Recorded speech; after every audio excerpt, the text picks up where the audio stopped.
이번 영상은 은퇴 노후에 내 팔자를 고치려면 팔자를 마음에 새겨라 준비했습니다. 자신의 팔자는 그 사람의 한평생 운수라고 하죠. 출생한 연, 월, 일, 시에 따라 팔자가 좋고 나쁨이 좌우된다는 이 팔자.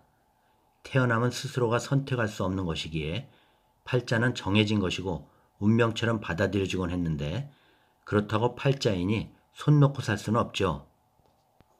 우리가 퇴직 은퇴 전에는 팔자대로 살았다면 은퇴 노후에는 팔자 고치는 삶을 살아보셔야 하지 않을까요? 자, 그럼 팔자를 고치려면 이 팔자를 마음에 새기고 실행하시면 됩니다. 첫째, 연금 타자. 퇴직 은퇴 후 가장 좋은 것. 물론 목돈 많은 것이 좋겠고 부동산 부자도 좋겠지만요. 연금 타는 자가 최고라고 얘기합니다. 연금이 좋은 이유는 제 기존 영상들에서 여러 번 말씀드렸고 정말 좋은 이유, 정해진 날짜에 빠짐없이 죽을 때까지 나온다는 점이죠. 나는 연금 하나 없는데 어떡하지? 금액이 중요하지 않습니다. 기초연금도 좋고 자식이 보내주는 용돈도 좋고요. 따박따박 들어오는 것이 중요합니다. 국민, 기초, 퇴직, 개인, 주택연금 신경 써서 준비하시기 바랍니다. 연금 타자. 두 번째, 속지 말자. 제 영상 노후 빈곤에 빠지는 7가지 유형에서도 다루었고 은퇴 후 노후 대비 이렇게 하면 큰일 납니다 에서도 말씀드렸죠.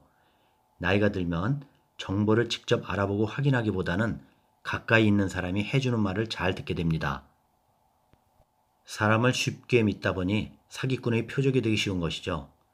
사기꾼은 고령자를 상대하는 방법을 누구보다 더 열심히 연구하고 가족보다 좋은 사람처럼 보이려고 신경 씁니다. 자, 여러분, 퇴직 은퇴자 중 자신의 판단과 금융 지식이 평균 이상이라고 생각하는 낙관적인 성격의 소유자, 또 건강 또는 금전적으로 어려움을 겪고 있는 분, 이 사람들의 공통점은 무엇일까요? 금융사기 당하기 쉬운 사람들입니다. 이것은 미국 투자자 보호재단에서 정의한 내용입니다. 우리나라도 다르지 않습니다. 아는 사람인데 잘해주겠지. 전문가이니까 잘해주겠지. 이런 생각을 버리라는 것입니다. 아는 사람이 더 무섭다는 말이 있죠. 특히 은퇴하면 어떻게 되겠지? 내가 설마? 이렇게 살아가는 사고방식의 분들. 속지 말자. 마음에 새겨놓으세요. 세 번째, 하고 싶은 것을 하자. 우리는 그동안 살아오면서 해야만 하는 것들을 하며 살아왔죠. 의무감에서 한 것이죠. 이런 의무에서 벗어나 은퇴엔 진정 내가 하고 싶은 것들을 하자는 것입니다. 은퇴자들이 특히 즐겨보는 MBN TV 프로그램 나는 자연인이다 라는 프로 있죠. 왜 즐겨보는지 아세요? 그동안의 삶의 방식과 잣대는 사회적 지위와 돈이라는 경제적 기준들이었죠. 인정받고 성공해야 하고 그랬잖아요. 그런데 퇴직 은퇴 후의 삶은 그 무엇보다도 자신이 소중한 것이고 아무에게도 방해받고 싶지 않은 자연이란 것을 동경하기에 이 프로를 즐겨보는 것일 겁니다. 이 속에서 내가 마음껏 자유롭게 하고 싶은 것을 하며 살고 싶은 것이죠. 내가 하루 종일 해도 즐거운 것을 하고 일을 해도 해야만 하는 것이 아닌 하고 싶은 일을 하고 일에 치여 그동안 못했던 하고 싶은 취미생활도 하자. 하고 싶은 것을 하자 마음에 새기고 실행하시기 바랍니다. 넷째, 마시고 걷자. 제 영상 건강한 인생 이막 체험 5가지에서 다뤘던 주제이죠. 평일에 하루 1만 보 걷고 주말에는 발길 닿는 대로 걷자. 생수병 옆에 놓고 하루 2리터씩 물 마시고 걷기 힘들면 걷다가 쉬고 물 마시고 스트레칭 하면서. 모든 병의 90%는 걷기만 해도 예방할 수 있다고 하죠. 거꾸로 대부분 사람들이 많이 걷지 않기에 병이 걸린다는 얘기이기도 하고요. 은퇴 후 나이 들어가며 몸은 삐걱거리고 여기저기 아픈 곳이 많이 나타나죠. 지금부터라도 물 많이 마시고 걷기를 생활하시기 바랍니다. 에이, 믿져야 본전이다. 이렇게 생각하시고 편하게 걷자입니다. 건강한 인생 이막 위에 마음에 새기고 꼭 실행하셔야 합니다. 다섯째, 되면 하자. 은퇴 퇴직 전까지의 삶은 밥벌이를 위한 필사적인 삶이었죠. 정말 열심히 하면 된다, 해야 된다고 자신을 채찍질하면서 그렇게 살아오셨죠. 그래서 파김치가 될 정도로 일했죠.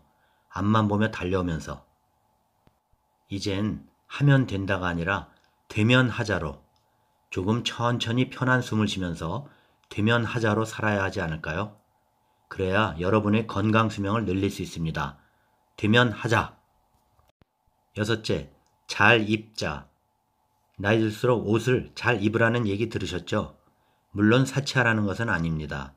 시니어 모델로 열정적으로 활동하는 분도 계시잖아요.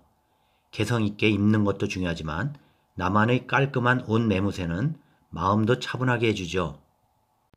나의 두 번째 청춘을 위해 매력적인 나를 만들어 보는 것 어떠신가요? 나이 들수록 입는 것도 신경 쓰라는 얘기입니다.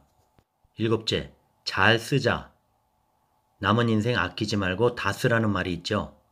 어찌 보면 자식들이 들으면 서운해할 법도 하지만 은퇴 후 자식에게 재산 남겨준다 생각하지 말고 그동안 모은 재산으로 당당하게 소비하면서 멋진 인생 이막을 살라는 의미를 담고 있습니다. 그동안 돈을 버는 데만 익숙했기에 돈을 잘 쓰는 방법을 모르는 사람이 많이 있습니다. 재산을 모으고 지켜야 한다는 강박관념에서 좀 벗어나시기 바랍니다. 모은 재산을 부부를 위해 열심히 잘 쓰시고 자녀들에게는 그들이 가장 필요로 할 때 도움을 주면 됩니다. 다 쓰고 죽는 것이 아니라 잘 쓰는 것이 중요합니다. 잘 쓰자. 끝으로 여덟째, 배우자. 2020년 전체 이혼 건은 10만 7천에서 2021년 10만 2천 건으로 4.5% 감소했다고 합니다. 코로나 상황에서 의외죠. 그런데 결혼 30년 이상 황혼이혼 2020년 1만 6,600건에서 2021년 17,900건으로 전년 대비 7.5%나 증가했다고 합니다. 무엇을 말할까요? 여러 이유가 있겠지만요. 자, 아버지, 어머니란 이름으로 살아온 배우자, 가족들 뒷바라지 하다 보니 나이 들어서 배우자는 자신 안에 자기가 없었던 것을 뒤늦게 깨닫습니다. 은퇴도 하고 아이들도 다 결혼하고 나면 할 일이 갑자기 없어져 삶의 의욕이 없어지기도 합니다. 이젠 행복한 인생 이막을 위해 서로 배우자를 소중하게 생각하라는 뜻입니다. 나이 들어 내 옆에는 결국 배우자밖에 없다는 것을 마음에 새기라는 의미죠. 여기까지입니다. 퇴직 은퇴 후 자신의 팔자를 고치려면 팔자를 마음에 새겨라. 도움 되셨나요? 구독, 좋아요 부탁드립니다. 다음 영상까지 안녕히 계십시오.